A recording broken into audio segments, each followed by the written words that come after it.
시간에는 Begin Again, 영어 제목은 아니고요. Begin Again이라는 제목으로 함께 말씀을 나누고자 합니다. 송구영신 예배 때 여러분에게 소개했던 이 시간 박물관이라는 책에서 이탈리아의 세계적인 철학자인 움베르토 에코가 남긴 말이 지금도 머리에 생생합니다. 시간은 인류가 발견한 가장 위대한 발견이다. 시간은 인류가 발견한 가장 위대한 발견이다. 여러분, 정말 시간 개념이란 많은 피조물들 중에 유일하게 인간만이 가질 수 있는 인식인 것 같습니다.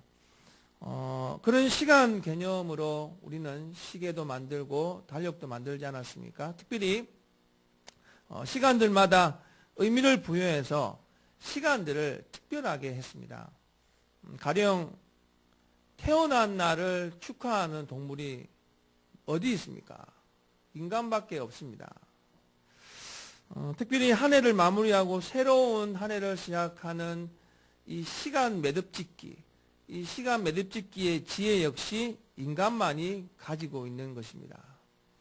이처럼 인간의 지혜는 다시 시작할 수 있는 기회와 희망찬 미래를 만드는 놀라운 힘이 있습니다. 2015년을 새롭게 시작하는 즈음 여러분에게 스코틀랜드의 성서학자인 윌리엄 바클레이 박사의 기도, 새로운 기회를 위한 기도라는 기도를 여러분에게 소개하고자 합니다. 오 하나님, 제가 저지른 모든 잘못을 용서하여 주옵소서. 돌이켜볼 때 제게는 많은 아쉬움이 남습니다. 다시 한번 제게 기회가 주어진다면 훨씬 더 잘할 수 있을 것들과 다시 또 만난다면 보다 친절하고 정중한 태도로 대할 것 같은 사람들, 제가 하지 말았어야 할 것들과 해서는 안 될 말들, 제가 행하지 않은 것들과 다시는 결코 올 것 같지 않은 기회들이 생각납니다. 그리고 또다시 제게 기회가 주어진다면 반드시 행동으로 옮길 바람직한 충동이 생각납니다. 오 하나님, 제게 편한 잠자리를 허락하시고 제게 합당한 방법으로 행하고 살아갈 수 있는 능력과 은혜를 더하시옵소서. 주 예수 그리스도의 거룩한 이름으로 기도드립니다. 아멘. 그렇습니다, 여러분. 아마도 시간의 흐름을 인식하고 산다는 것, 이것은 하나님께서 인간들에게 주신 가장 큰 축복 중 하나가 아닐까 생각됩니다.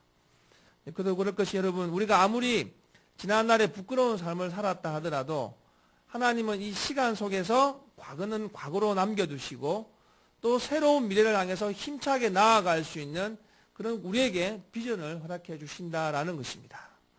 여러분, 하나님께서는 이 시간이라는 것을 우리에게 축복의 선물로 주셔서 시간 속에서 무한한 가능성을 끄집어낼 수 있는 잠재력을 우리에게 기회로 주셨습니다. 새롭게 시작하는 여러분에게 이 시간이 축복의 하나님의 크신 선물이 되길 소망합니다. 지난주 마지막 디모데에게 사도 바울이 들려주었던 화려한 완성을 위해서 우리가 어떻게 살아야 할 것인가를 말씀을 통해 깨달았는데요. 오늘 다시 말씀을 준비하다가 다시 사도 바울이 영적인 아들인 디모데에게 들려주는 어떻게 하면 멋지게 다시 시작할 수 있을까라는 그런 말씀을 통해서 깨닫게 되었습니다. 특별히 여러분, 오늘 말씀을 통해서 여러분이 새롭게 시작하는 이 2015년도가 정말 멋지게 시작되어지는, 새롭게 시작되어지는 그런 시간이 되었으면 좋겠습니다. 설교 제목처럼 멋지게 Begin Again 하시기 바랍니다. 다시 시작하시기 바랍니다. 그렇다면 우리가 어떻게 과거의 그 많은 어떤 힘든 것들이나 부끄러운 것들을 뒤로하고 새롭게 멋지게 출발할 수 있을까요? 오늘 말씀을 통해서 한번 다짐하는 시간이 되었으면 좋겠습니다. 먼저 우리가 새롭게 멋지게 시작하려면요, 자신의 정체성을 분명하게 해야 합니다. 자신의 정체성을 분명하게 해야 한다. 11절 말씀해 보시면 오직 너 하나님의 사람아 라는 말이 있습니다. 지난주에 TV를 몇 개 보다가 영화를 한 편 봤습니다. 이 플라이트라는 영화인데요. 너무 늦은 시간에 봐서 조금만 보다가 잠을 자려고 했는데 영화가 너무 재밌고 감동적이어서 다 보고 말았습니다. 너무 늦게 잤어요. 영화의 내용이 이렇습니다. 주인공이 파일럿입니다. 비행기 조종사인데요. 이 양반은 완전한 이 비행 실력 빼고는요, 삶 자체가 엉망진창이었어요. 화려한 가을날, 어느 날 102명의 승객을 태우고 이제 비행기를 이륙시킵니다. 그런데 비행기가 이륙하자마자 10분 만에 그 난기류에서 기체가 결함을 일으키고 엔진 고장까지 일어나면서 비행기가 추락 직전이었어요. 근데 이 양반이 얼마나 비행 조종을 잘하냐면 거꾸로 비행을 하는 거예요. 배면 비행이라고 하는데 거꾸로 비행을 하면서 결국엔 추락을 모면하고 전부 다 죽을 이 위기를 5명 정도만 죽게 되는 이런 어떤 놀라운 기술력을 발휘하게 됩니다. 그 순식간에 영웅으로 이렇게 등장하게 됩니다. 그런데 이제 그 사고 난 비행기를 이 조사관들이 조사를 하다가 이 비행기의 그 조종사인지 누군지는 모르겠지만 분명히 이 조정이 음주 조정이다. 라는 것이 이제 의문이 가게 되면서 이제 철저한 검사가 들어가기 시작합니다. 그 영웅이 순식간에 위기의 인생이 되고 만 것이죠. 이 주인공 파일럿은요, 계속해서 자신을 숨기면서 알코올 중독이었거든요. 숨기면서 자기가 그런 어떤 음주 조종을 하지 않았다고 이렇게 도망 다닙니다. 이제 마지막 최종 변론의 시간이 왔는데, 최종 구두 변론에서 참 양심이 우습죠. 계속해서 뭐 얘기를 하다가 다른 사람에게 자기의 책임 전가가 들어갈 쯤에 양심에서 울림이 왔어요. 그래서 결국에는 마지막에 모든 것을 이소를 직고하고 자기는 감옥에 수감됩니다. 그 얘기 화면이 바뀝니다. 감옥 수감된 그 수감자들 앞에서 너무 자유롭게 자기의 어떤 숨겼던 인생 이야기를 들려줍니다. 마지막 장면에 그렇게 아버지와 이렇게 원수같이 지내던 아들이 면회를 왔어요. 그 아들이 면회를 와서 아버지, 저는 이제 대학에 들어가려고 합니다. 대학에 들어가는데 존경하는 사람과의 마지막 인터뷰를 해야 됩니다. 아들이 아버지에게 말하면 저는 아버지를 존경합니다. 아버지와의 인터뷰를 하려고 합니다. 이 마지막 영화의 마지막 대사입니다. 그 아들이 물어봅니다. Who are you? 그리고 이 영화는 끝이 납니다. 이 영화를 보면서 굉장히 감동을 받았던 것이 뭐냐면 열린 결말입니다. 넌 누구냐라는 거예요. 아무리 빼어난 조종 기술을 가지고 사람들에게 영웅같이 살았다 하더라도 정작 자신이 누군지를 모르니까 그 인생은요, 엉망진창이고 진흙구덩 속에 살아가는 거예요. 영화를 보고 계속해서 일주일 동안 후와 이유가 자꾸 대해서 지워지지 않았어요. 사도 바울이 디모데에게 너는 누구냐라고 물었습니다. 오늘 11절의 말씀 오직 너 하나님의 사람아 라는 이 말은 사도 바울이 먼저 디모데에게 질문한 거예요. 너는 누구냐라고 물었더니 뭐라고 말합니까? 너는 하나님의 사람이다. 이 말입니다. 여러분 이렇게 한번 우리가 얘기해 볼까요? 오직 너 하나님의 사람 누구야. 이렇게 하면 여러분의 이름을 한번 넣어 보시는 거예요. 자, 한번 해보겠습니다. 오직 너 하나님의 사람 이영우야. 여러분 맞습니까? 여러분 정말 하나님의 사람이십니까? 여러분 하나님께서 넌 누구냐라고 물어보았을 때 저는 오직 하나님의 사람 이영우입니다. 하나님의 사람 아무개입니다라고 말할 수 있습니까?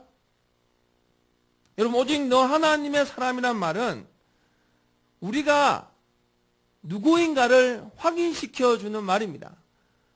너는 누구냐? 나는 하나님의 사람입니다. 세상에 가면요, 세상 사람 같고 교회 가면 교인 같아서는 안 됩니다. 집에 있든 직장에 가든 여러분의 삶의 자리가 어디에 있든 여러분은 항상 하나님의 사람 같아야 합니다. 하나님 사람이어야 합니다. 아프리카 원숭이 잡는 법을 여러분 들어보셨을 것입니다. 목이 좁은 병에 원숭이가 좋아하는 먹이를 놓아둡니다. 원숭이가 좋아하는 먹이를 딱 잡아서 그것을 꼭 쥐고 있는데 원숭이가 생각하는 거예요. 이거 놓으면 죽는 줄 알지만 이거 붙들고 있어야 사는 줄 알았는데 정작 이거 놓지 못해서 원숭이는 죽지 않습니까? 우리는 세상에 살면서 세상 것도 놓치기 싫어하고 하나님 것도 놓치기 싫어합니다.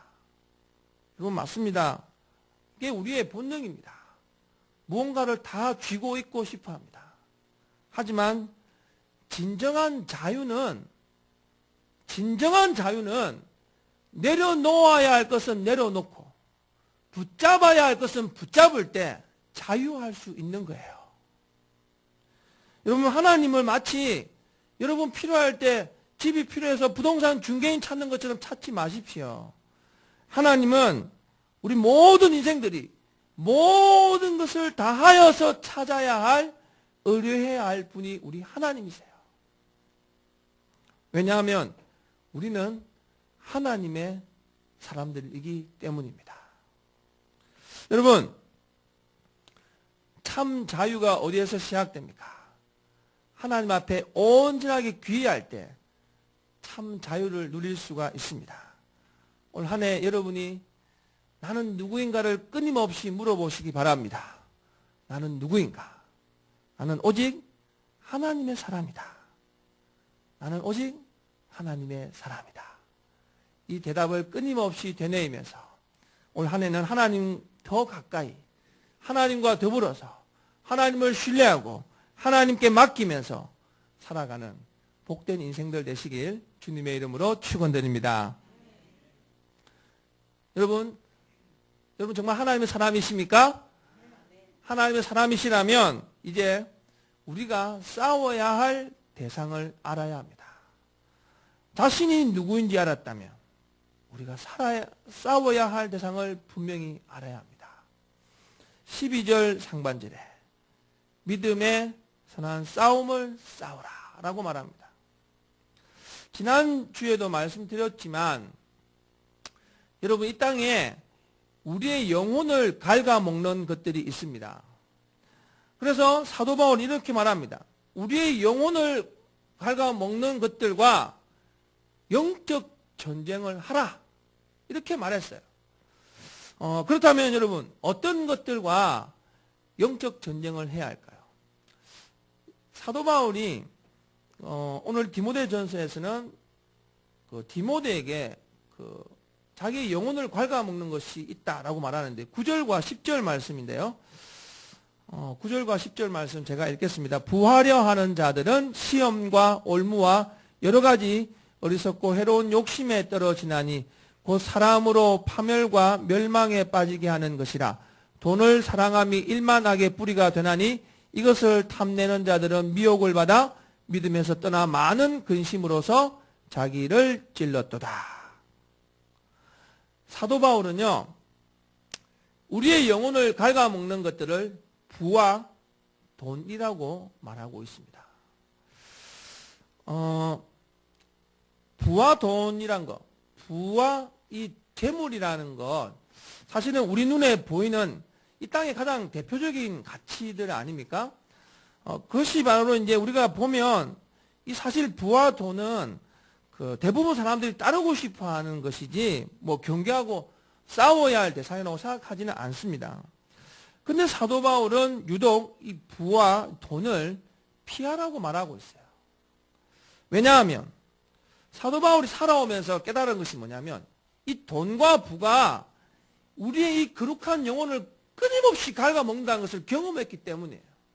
그래서 철저하게 디모데에게 말하는 거예요. 부와 돈이 너를 갉아먹지 않도록 끊임없이 영적 전쟁을 하라라는 거예요. 그러면서 11절에서 언급된 이런 것을 따르라는 것이죠. 11절 말씀을 같이 한번 읽겠습니다. 11절 오직 너 하나님의 사람아 이것들을 피하고 의와 경건과 믿음과 사랑과 인내와 온유를 따르며. 아멘. 이것들을, 이 돈과 부를 말하는 거죠. 이것들을 피하고 너희들은 뭐 의라든지 경건이라든지 믿음과 사랑, 인내, 온유 이 같은 가치들을 따라라는 것이죠. 다시 한번 말해볼까요? 영적 전쟁이 뭐냐? 눈에 보이는 가치와 보이지 않는 가치와의 싸움이에요. 여러분 그런데 아십니까? 눈에 보이는 싸움은요, 피 흘리는 정도면 끝납니다. 예를 들어서 예전에 어릴 때 친구들하고 싸울 때요, 막 싸우다가 코피만 터뜨리면 돼요. 한번 딱 나면 코피 나면 내 이겼지 하면 끝나요. 그런데 눈에 보이지 않는 싸움은 우리 인생이 걸려 있어요. 눈에 보이지 않기 때문에 죽을 때까지 싸우는 거예요. 여러분 얼마나 무섭습니까? 요즘은 쩐의 전쟁이라고 합니다. 쩐의 전쟁. 지금 돈의 전쟁 같아요. 부와 돈이 세상을 더 점점 더 강하게 지배하는 것 같습니다. 여러분 아십니까? 세상의 제일 마지막 사상의 왕국이 북한입니다. 북한도 지금 부와 돈 때문에 무너지고 있어요. 정말 이 공중권세 잡은 마귀가 이 돈이라는 것, 이 부라는 것을 통해서 정말 강력하게 인간들을 지배하고 있는 것 같습니다. 사람들은 부와 돈이라는 이 넓은 길을 걷고 싶어 합니다. 그것이 다 목표가 되어 있어요. 사도 바울은 그런데 이렇게 말합니다. 돈을 사랑함이 일만 악의 뿌리가 되나니, 돈을 사랑함이 일만 악의 뿌리가 되나니, 우상과 같은 그 보이는 돈 너무 사랑해서 그 돈에게 지배받지 말라고 우리에게 경고하고 있습니다. 2015년도에 우리 형편이 점점 더 어려워진다라는 경제 보고서들이 속속들이 보고되고 있습니다. 여러분, 돈이 없고 현실이 어렵다고 하면 우리 인간의 속성은 점점 더 돈을 움켜쥐려고 합니다. 더 돈돈하게 되어 있어요. 하지만 여러분 잊지 말아야 할 것은 현세적인 가치 때문에 우리의 영혼이 파괴된다면 과연 돈과 부가 무슨 소용이 있겠습니까? 여러분, 돈을 가지십시오. 돈을 가지되 돈과 그 부가 여러분을 지배하게 놔두지 마십시오. 여러분이 돈을 지배하고 통치하여서 그 돈과 부를 통해서 여러분의 영혼이 부유한 자가 되길 바랍니다. 2015년도에 팍팍한 현실 속에서라도 돈 하면서 공중권세를 잡은 마귀에게 끌려가는 자가 아니라 오히려 그러할 때마다 오늘 사도 바울이 디모데에게 들려준 것처럼 의와 경건과 믿음과 사랑과 인내와 온유를 따라서 보이지 않는 영혼의 가치들을 더욱더 가꾸어가는 그런 성숙한 성도들이 되었으면 좋겠습니다. 요한 3서 1장 2절에 요한 사도는 이렇게 말합니다. 사랑하는 자여, 내 영혼이 잘됨 같이 네가 범사에 잘되고 강건하기를 내가 간구하노라. 사도 요한은 우리 인생의 우선순위가 어디에 있는가를 분명히 들려주고 있습니다. 먼저 영혼이 잘 되어야 합니다. 그런 후에야 부와 귀도 형통으로 채워질 줄로 믿습니다.